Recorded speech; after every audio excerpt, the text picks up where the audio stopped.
let me just give you my personal story of my overthinking journey. So, yes, I would say my overthinking has a genetic component in the sense that my mother's quite an anxious person by default. I'm quite an anxious person by default. Overthinking and anxiety, go hand in hand. I would say, yeah, generally, there's going to be a genetic component. There's going to be an anxiety control. It's going to depend on how much trauma you've had in your childhood. All that stuff's totally relevant. I think what came into my mind there when you asked the question was more like how we develop our ability to think conceptually and rationally in the first place, because that's sort of like the root cause. If you know something about the root cause of how we learn to think, then that will inform overthinking. So, so when you're a baby, right? When you're born, there's you don't have any concepts for the first however long till you learn to speak, until you learn.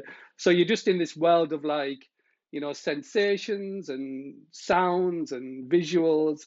And then over time, your brain starts to develop, and it's a super, this teacher, super powerful learning machine. And then you've got like caregivers who were saying like, pointing to stuff and saying table, and they're pointing to you and saying like your name, Andrew or whatever, Sam. And over time, those are concepts, right? So those things, those labels that you're learning for stuff are concepts.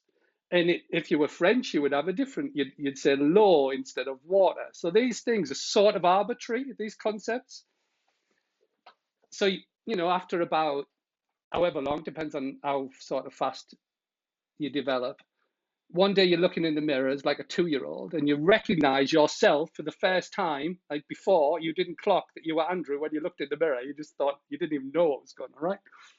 And you thought, oh, Andrew, I'm Andrew. So from then on, you've got like a self concept, right? So this self concept, which has no real substance to it beyond like, the labeling process that has happened, that becomes the thing in your mind that you have to protect at all costs.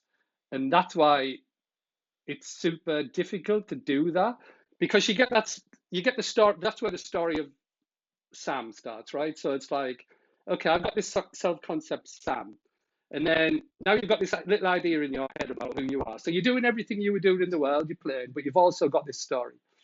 And then over time, like your parents, your caregivers, your teachers start adding stuff to that story. You get told off when I don't know, you steal something, and don't steal things, that's really bad. And then so now you've got this belief, right? Don't steal stuff.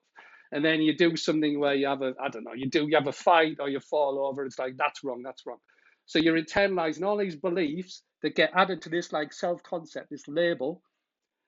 And as it's been built up, feelings are being attached to those thoughts, and you start to think, oh, I can't just express who I naturally am. I've got to like somehow manage this idea of myself in order to be acceptable in the world. And that's where you get stuff like repressed shame and repressed guilt and repressed anxiety. So as you go to school, then your school teachers reinforce that like you need to get the best grades, so then you become super learner Sam, who has to get all A's, and then that's another like thing that you add to your little identity that's forming.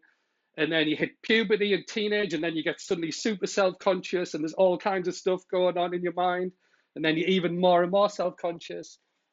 And then we just totally forget that like thing in the first place was just like a sort of a concept. It was a label. It isn't.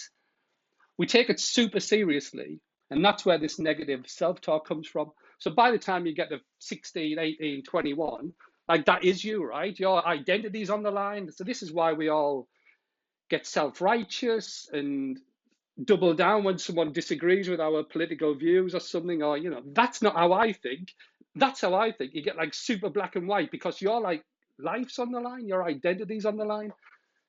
So I guess if I go like one level deeper with my work, it's about like waking up to the idea that story, that concept is like just a story. There's no inherent truth to it.